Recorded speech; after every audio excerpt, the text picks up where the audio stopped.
Hello, my name is Crispin Jeffrey Franco, and I'm a co-founder here at Stacks Book Club. Welcome to Analog Adventures.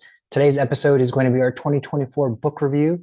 Now, the book review is an event that we do in store quarterly. Generally, at those events, we will go ahead and talk about, 12 to 15 books that we've read over the course of a quarter, share out some of our favorites, and really just kind of help shine the light on a number of titles. We're doing that exact same thing today, except for we are doing it for the entire year of 2024. So I brought with me 12 of my favorite books from the last year, and we're just going to jump right into them. I'm going to talk about each one, and yeah, it'll be a lot of fun. So the first one we're going to talk about is Wandering Stars by Tommy Orange. So this is his follow-up to his just absolute masterpiece of There, which came out a couple years ago. So if you're familiar with Tommy and his writing, there's actually one of the characters in There. Wandering Stars sort of picks up with that family lineage. It starts in 1864 after the Sand Creek Massacre in Colorado, where Star, the initial character in the book, is a survivor of that event and is taken from the reservation and forced into the Carlisle Indian Industrial School, where basically is forced to assimilate.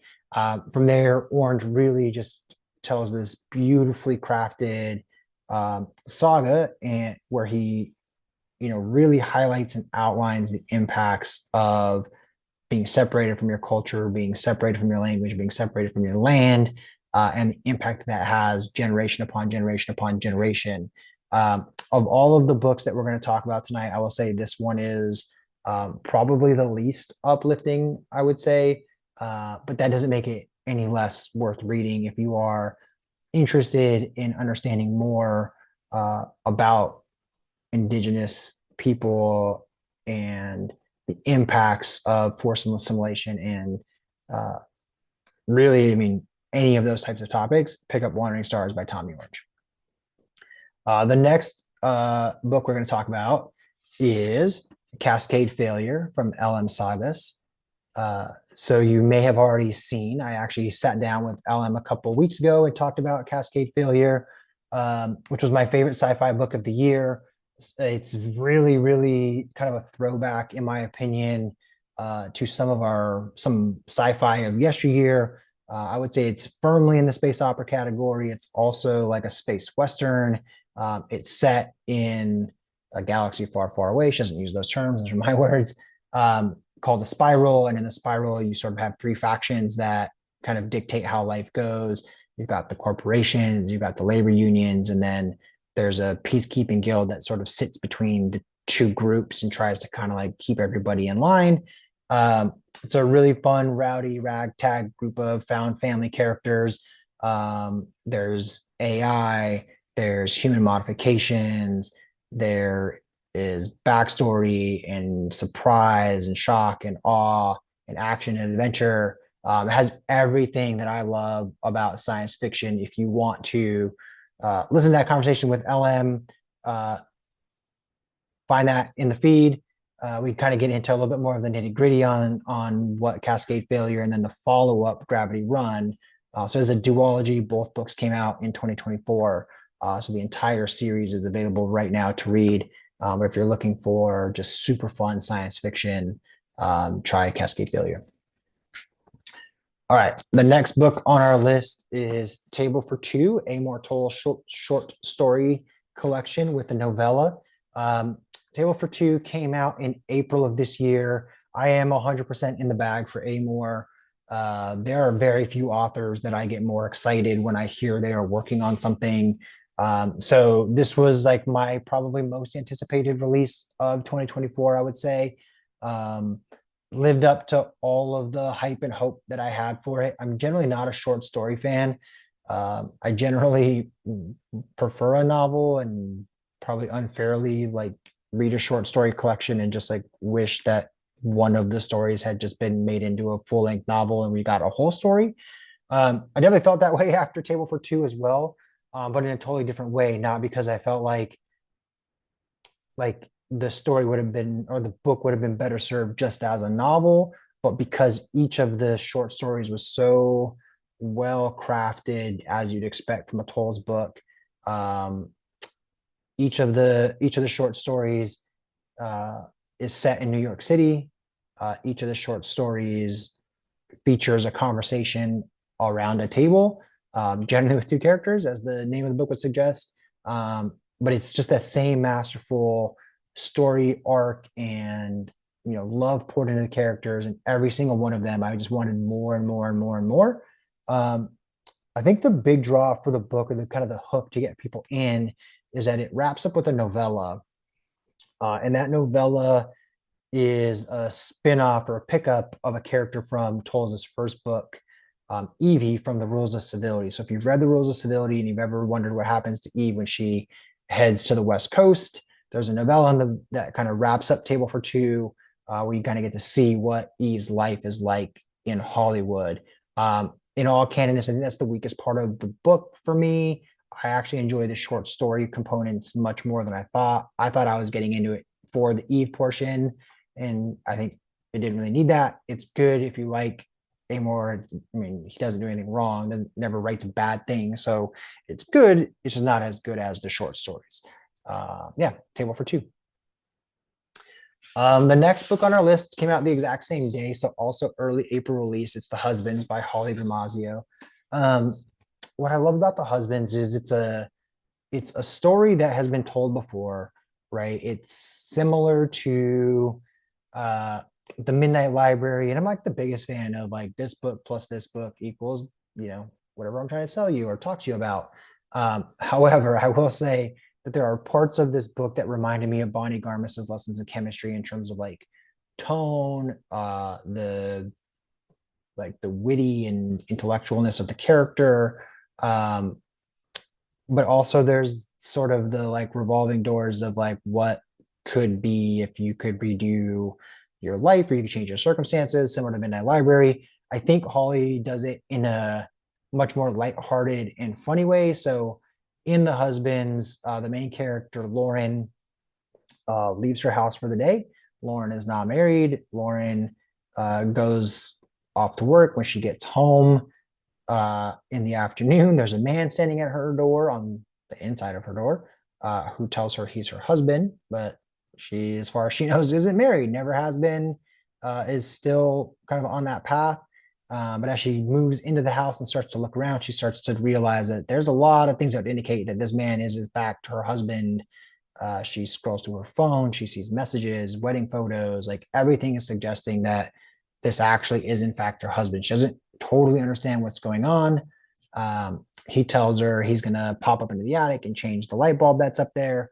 And when he comes down out of the attic, he's a completely different man. So from there, we sort of like go on this ride with Lauren as she sends men up and down her attic stairs, sometimes immediately, sometimes after a couple of days, sometimes after a couple of weeks.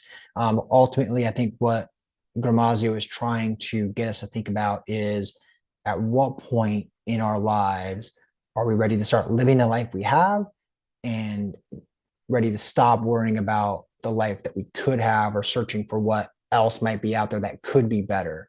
So again, it's like similar to Matt Haig's Midnight Library in that sense, but I think it's done with a much different tone, a much lighter touch.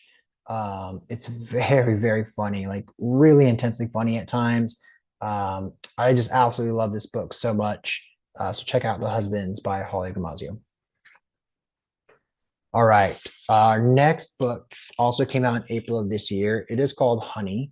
It's by Victor Lodato. We actually had Victor in the store to kick off the release of Honey. Victor has some connections to Tucson, and so his PR folks reached out to us at Stax and asked us if we would host a party for him. We jumped at the opportunity and had a great night. Honey is one of the more like tender books of the year for me, I would say. So Honey picks up with a main character named Honey Fasinga. She's from New Jersey. She's from one of those families in New Jersey, where family means something a little bit more.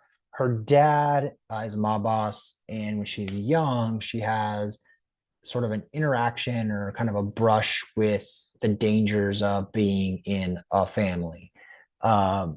She makes a decision that that's not the life she wants to lead, that she wants to do her own thing. So she moves out to California, changes her name, like spelling of her name, kind of like leaves the legacy of the Pacinga family behind. And then in her 80s, uh, home is calling. The things that have kept her in California are no longer there. The people are no longer there. She's been to one too many funerals to stick around.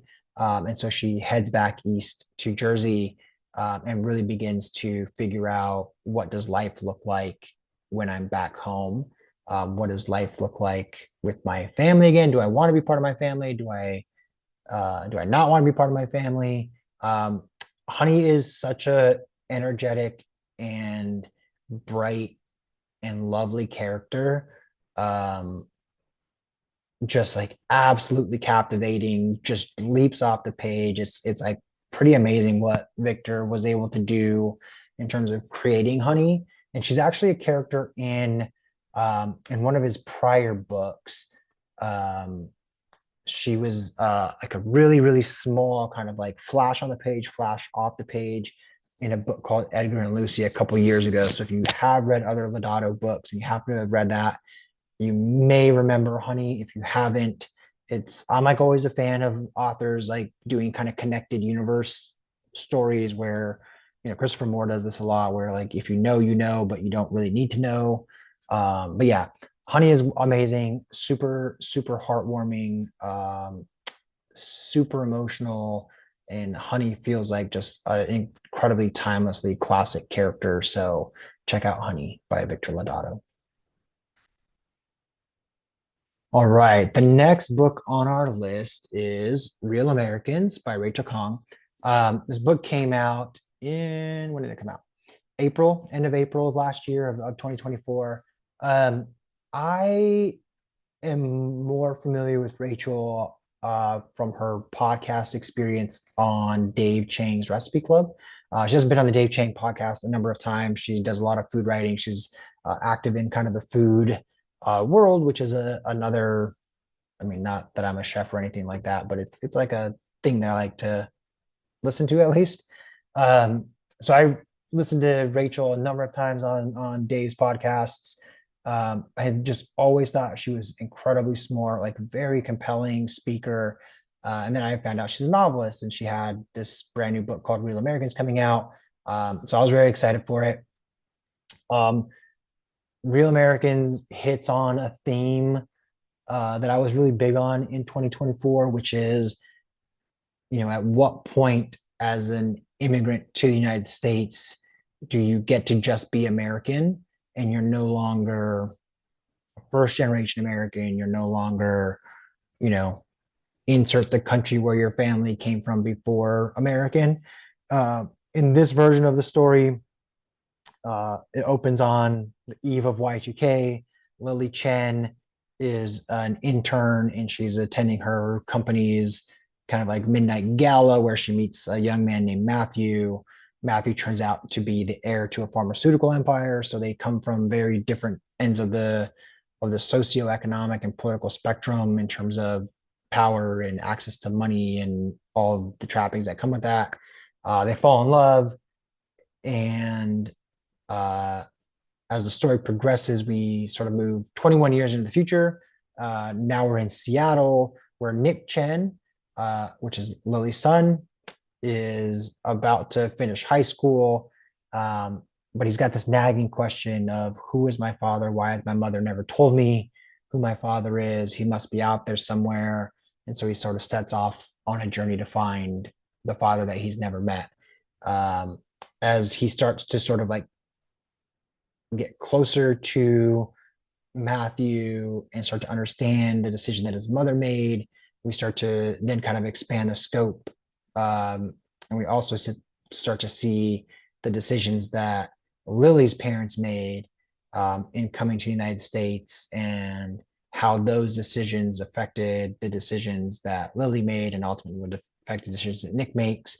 And so it's similar to Wandering Stars in terms of like multi-generational storytelling, where the trauma and the bonds across generations get stretched and pulled and leave these like lasting bruises and impressions on the next generation. So it's done a little bit with a lighter touch, I would say, but just beautiful writing. I do think that the third act is a little bit softer than the first two in terms of just sort of how it's structured. And I guess I was less sympathetic by the end of the book than I was early in the book. I'll leave you to figure out why that might be. But check out The Real Americans by Rachel Khong. All right. Our lone nonfiction entry for the list this year is The Demon of Unrest by Erik Larson. I am not like the biggest nonfiction reader. I tell myself every year that I'm going to do more nonfiction reading. And then by the end of the year, I've read like 4 or 5 things that are nonfiction. And so I put one on here. I actually really do love Erik Larson books. I think one of the things I love about Erik Larson so much um, is that his books almost read like novels. Like at times, the way that his storytelling is done so well, it feels like you're living inside a novel. Like I think Devil in the White City was like this a lot for me. This one in the Vial, kind of similarly, just the attention to detail and the way that he weaves, the historical quotes into the overall narrative. It feels like he's telling a story as opposed to like reciting facts. In this book, The Demon of Unrest, Larson digs into what is like, oh my God, such a frustrating series of events that takes place between the election of Abraham Lincoln and 5 months later, the start of the Civil War. He's collected so much documentation and so much research to really highlight how a series of miscommunications and assumptions and misunderstandings and like almost like a comedy of errors led to the Civil War ultimately beginning. And I think as you read the book, you sort of feel like everybody was primed and ready for it. And so, it's sort of like the first excuse you get to take an action maybe is like enough. But the way that Larson lays it out is always just so meticulously put together and so well researched and uh, so well told that like give me an Erik Larson book every single year and it'll probably end up on this list every single year. So Demon of Unrest by Erik Larson. All right, moving into the summer, we got started with Peter S. Beagle's newest book, I'm Afraid You've Got Dragons, which came out in May of this year. It's his first book in a number of years, something like 7 or 8 years since the last time that Peter came out with a new book.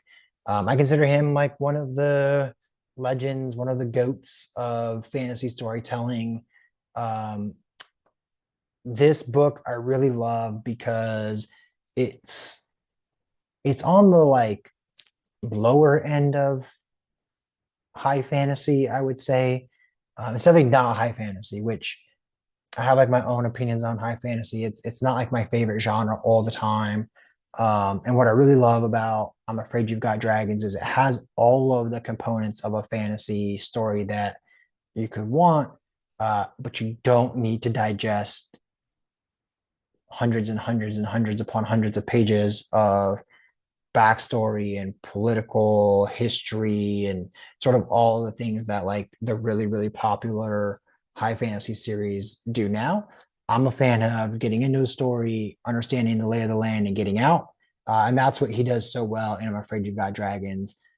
So in the kingdom of Belamonte, dragons are basically like the vermin. Like they're basically rats, right? So your home, or in this case, the king's castle, can get infested with dragons. And when you need that problem resolved, you call the lowliest of the low, the dragon exterminator, who in this book happens to be Gaius Aurelius Constantine Heliogalbus Rax, or to his friends, Robert. Robert inherited his father's dragon eradicating business. But what you find out about Robert really early is that he feels a deeper connection to the dragons than he does to the people in his backwater village. He's got a couple of best friends who help him out. One day the king comes strolling down the lane, asks for the best in the business. And so Robert and his 2 friends set off to the castle. Robert's really excited because his ultimate dream in life has been to become a prince's valet. And so he sees this as an opportunity to bump into a prince and be taken away in service of that prince. Once they get there, uh, they sort of fall into um, bigger challenge. They set off with a prince from a neighboring kingdom and the princess of Belamonte, and have just a classic adventure story. Uh, I just absolutely love the easy writing, the easy pacing, and like I said, it's got every fantasy element that you want, but it's less than 300 pages. You're in, you're out. The story is complete, and you can move on with your reading life, and find whatever the next great thing that you want to read is. So check out I'm Afraid You Got Dragons by Peter S. Beagle. All right. Next on our list, at the tail end of the summer, was The Wedding People by Allison Espach. Sorry if I said that wrong, Allison. The Wedding People for us in the store was probably like our, I don't know if it's our highest rated book, how to really like categorize it. Probably like highest approval rating of all of the books that we hosted a discussion on over the last year. It's a premise that feels like it should be sad and serious, but the way that Allison lays it out, there's like plenty of humor, there's plenty of lightheartedness, there's plenty of like positivity in it. So in The Wedding People, Phoebe is newly divorced. She's a Midwesterner who's always dreamed of a seaside vacation, basically in the Cape, and decides that with her marriage dissolving, this is her opportunity to sort of blow it all out. She shows up to her Newport, Rhode Island inn of her dreams, content that she is going to have one last hurrah and then basically call it quits. When she gets there, she realizes that every other guest at the inn is there for a wedding, and she's the only one that's not. And the other person that realizes that is the bride of said wedding. And her initial reaction is very much not welcome to the party. So while the bride is at first really infuriated as her and Phoebe start to bump into each other more and more around the inn, they find themselves opening up to each other in ways that they never thought that they would for the stranger. And in the process, they sort of like build each other up and help each other kind of see what life's potential is ahead of them. And so, like I said, while it starts on like kind of a dark tone to start, it is really funny. It's really sweet, and it feels like it's only a matter of like months before it hits the big screen with like an amazing cast. It's really awesome. So check out The Wedding People. Yeah. All right. Next up, we've got Colored Television by Danzy Senna. So this book came out in August. This is, I think, of everything on the list, I read this book last. Like it was almost one of the last books that I got done in 2024, and it was because it started showing up on like every end of the year list that was possibly to be published. So I grabbed a copy of it and dug in, and holy cow, was I like blown away by the storytelling. So in Colored Television, there's a married couple, Jane and Lenny. They're both working artists. Lenny, very much of the like artists are supposed to be broke and hungry, and it's like the struggle that creates the art. Like that's the life that he wants to live, preferably not in the US, preferably in Italy.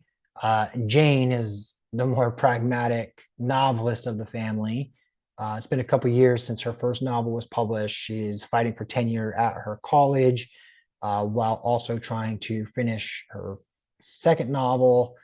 The family sort of like experienced this like nomadic life where they're like bouncing from short-term housing opportunity and crashing in, you know, friends' houses who are out of town. And so Jane is like really on the hunt for stability, and Lenny is very much on the hunt for creative freedom. So there's like a natural tension that is created in that moment.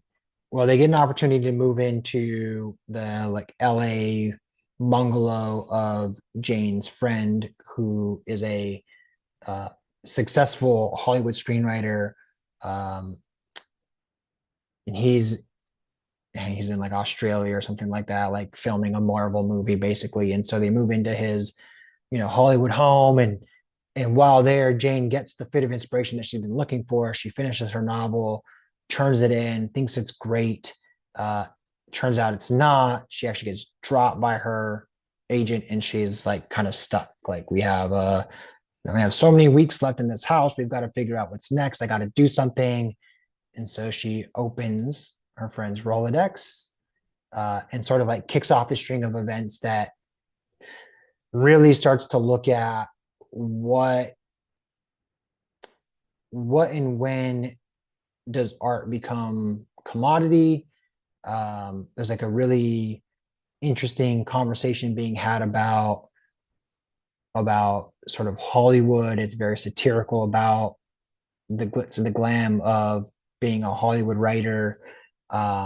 It's really, really smart. It's incredibly funny.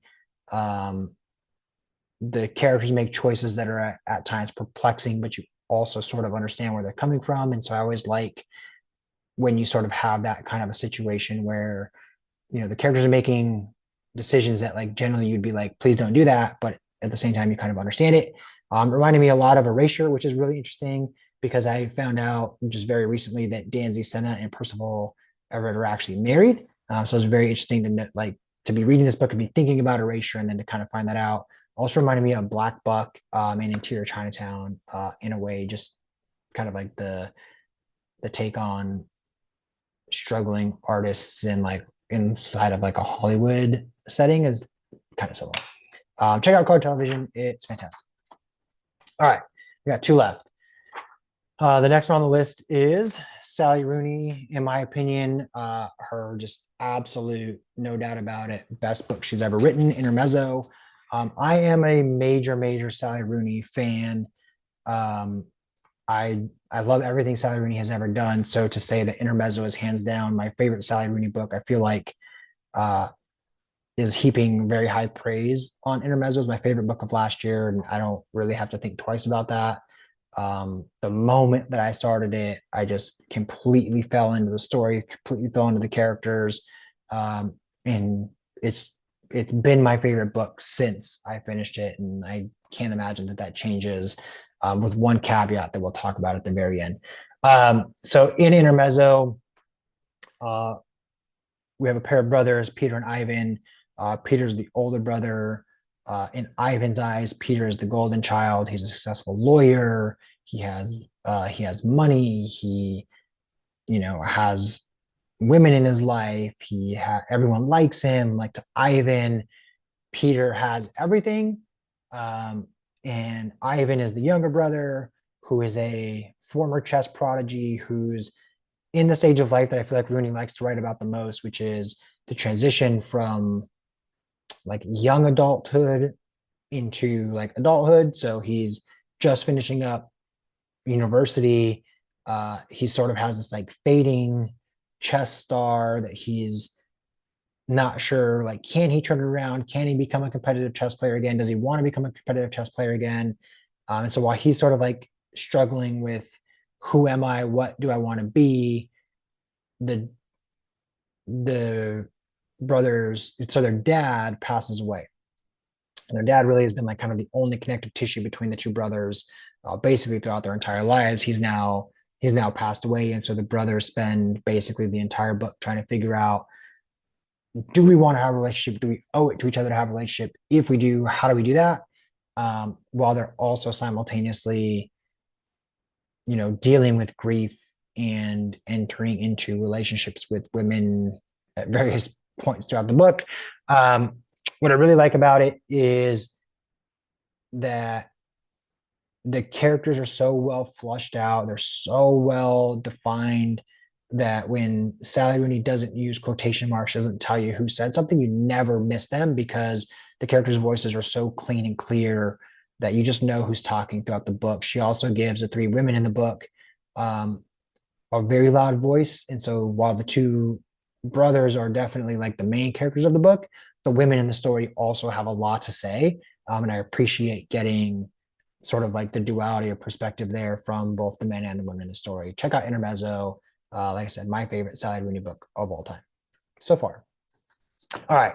The last book on our list for 2024 book review is City of Nightbirds by Juhaya Kim.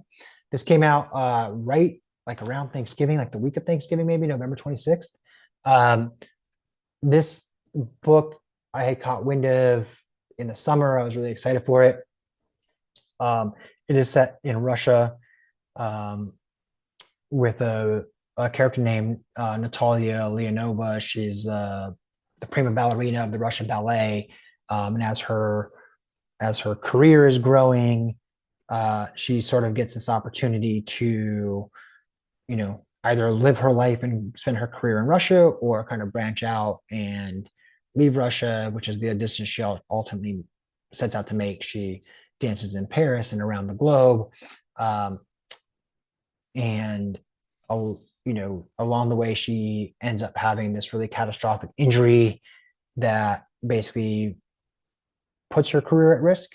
And so now she's gotten the opportunity to come back to St. Petersburg to dance in the Russian opera, which is now being overseen by her ex-lover, who also happened to be the person responsible for her injury. And so while she's sort of grappling with, the physical and mental toll of trying to come back from the severe injury, the heartbreak and